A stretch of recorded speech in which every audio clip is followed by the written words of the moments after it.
News when you want it with Bloomberg News Now. I'm Stephen Carroll. And I'm Karen Moskow. Karen, the rise in futures comes in part on signs the US will avoid a government shutdown. That's because Senate Democratic leader Chuck Schumer has opted not to block a Republican spending bill. The decision was made despite a growing number of Democrats wanting to use their limited leverage to restrain Elon Musk's cost-cutting efforts. Addressing the Senate, Schumer explained why he decided to walk back the threat of a shutdown. A shutdown would give Donald Trump and Elon Musk carte blanche to destroy vital government services at a significantly faster rate than they can right now. Republicans likely need 7 other Democrats to join Schumer, who wouldn't say if there were now enough votes within his party to overcome a filibuster. Well, Stephen, the lift in the markets this morning comes after the S&P 500 slipped into correction territory. The index is down 10% from its all-time high. The tech-heavy NASDAQ 100 index is also in a correction, and the Dow Jones Industrial Average is 9.3% below its last record in December. Lauren Goodwin, the chief market strategist at New York Life, says tariff worries are rattling Wall Street. But there is no doubt that the volatility that we've seen in the market over the last couple of weeks is about policy uncertainty. It's not about economic fundamentals. And what's so interesting about that is typically when we see drawdowns of this size, it's the other way around. There's a concern implicit in the economy about growth or employment, et cetera. This time it's uncertainty causing the concerns about growth and employment. New York Life's Lauren Goodwin believes markets will remain volatile until some of the policy uncertainty clears.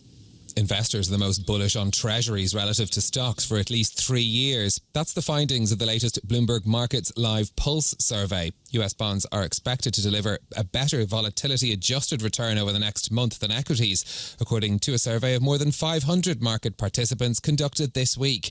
And it's not even close, with 77% backing treasuries. That's the highest level ever in the survey data, going back to 2022. Well, Stephen, former Treasury Secretary Stephen Mnuchin advised investors not to overreact to the current sell-off in equities and discounts risks of a U.S. recession. In an interview with Bloomberg, Mnuchin attributes the market correction to a natural correction in the market, fueled by massive tech spending. We came in with the market being fully priced. So I think a 5 to 10% correction on the S&P or the NASDAQ actually makes sense. The market's been really fueled by massive amounts of tech spending, particularly around AI. So some of this is a natural correction in the market, and some of this is the market worrying about tariffs and the impact on tariffs. Former Treasury Secretary Stephen Mnuchin also discounted risks of a U.S. recession. To hear the full conversation, get the Bloomberg Talks podcast or watch it live on the Bloomberg Podcast page on YouTube. Karen, as for the global trade war, President Trump is threatening a 200% tariff on European wine, champagne and other alcoholic beverages. Trump says he'll impose the tariffs if the European Union does not immediately remove its countermeasures against his 25% tariffs on steel and aluminium. In an interview heard right here on Bloomberg Radio, Commerce Secretary Howard Lutnick says the EU duties are disrespectful. The president has made it crystal clear that he finds this tit-for-tat really abusive and aggravating, right? His objective is steel and aluminum tariffs. Let him build his steel and aluminum business in America, because that's important. Commerce Secretary Howard Lutnick added he's thankful the UK and Mexico refrained from engaging in tit-for-tat tariff hikes and warned trading partners that upset President Donald Trump opened themselves to severe reaction.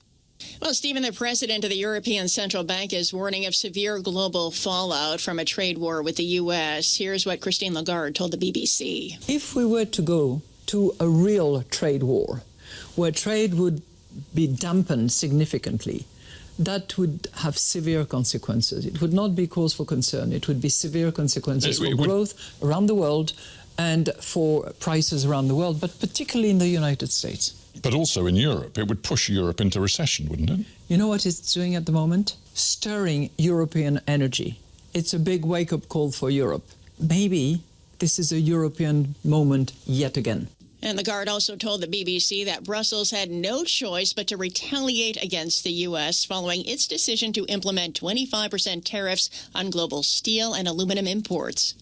Well, Karen, if investors think the Fed will step in if tariffs damage the economy, they may be wrong. That's according to former New York Fed President William Dudley. I think the problem is that the tariffs are bad for growth and bad for inflation, which puts the Fed in a bind.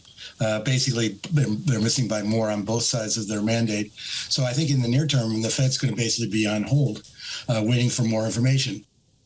Bill Dudley, now a Bloomberg opinion columnist, says the Fed could be in a bind if tariffs lead to slower growth and higher inflation expectations. Read more in his latest column at bloomberg.com/opinion or OPIN Go on the Bloomberg terminal. And that's news when you want it with Bloomberg News Now. I'm Karen Moskow. I'm Stephen Carroll, and this is Bloomberg.